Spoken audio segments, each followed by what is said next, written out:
Si je vous donne 20 €, ils ne sont plus à moi. Mais si je vous donne de la connaissance, elle est encore à moi.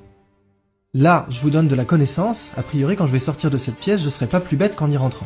Alors que si je vous donnais 20 € à chacun, je serais moins riche. Donc, quand on partage un bien matériel, on le divise. Quand on partage un bien immatériel, on le multiplie. Ça change tout. Ça change absolument tout parce que, véritablement, quand vous partagez une pizza, si vous donnez une part à quelqu'un, ça en fait moins pour vous. Quand vous partagez une connaissance, ça n'en fait pas moins pour vous. Ça, c'est la bonne nouvelle. La deuxième règle de l'économie de la connaissance, c'est que les échanges ne sont pas instantanés. Ça, c'est une mauvaise nouvelle.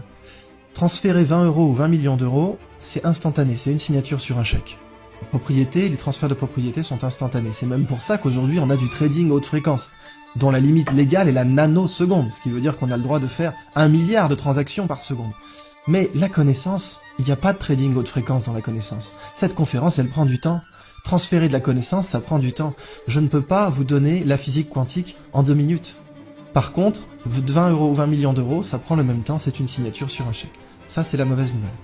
Et la dernière règle est une bonne nouvelle, c'est que les combinaisons de connaissances ne sont pas linéaires. Qu'est-ce que ça veut dire? Ça veut dire que quand vous prenez 20 € et 20 € et que vous les mettez ensemble, ça fait 40 €. Quand vous prenez 1 kilo de riz et un autre kilo de riz et que vous les réunissez, ça fait 2 kilos de riz. Mais quand vous prenez 1 kilo de connaissances et que vous le réunissez à un autre kilo de connaissances, ça fait 3 kilos de connaissances. Quand vous regroupez deux connaissances, ça crée systématiquement une tierce connaissance, qui est au pire triviale, mais non nulle, et au mieux révolutionnaire.